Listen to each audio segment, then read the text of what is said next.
So ito na guys yung waterproofing natin, oh. In-apply po natin yung waterproofing. Ayan.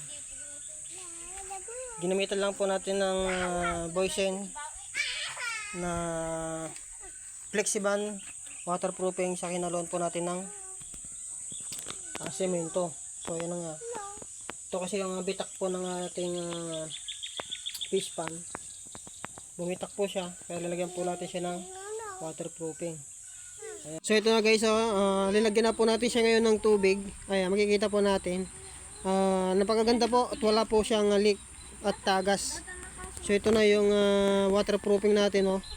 Kikita po natin yung bakas na yan. Ayan po. Yan po yung ating waterproofing. Yan po yung mismong nagbitak. So in-applyan natin. So ito na yung kanyang update. Wala po siyang tagas.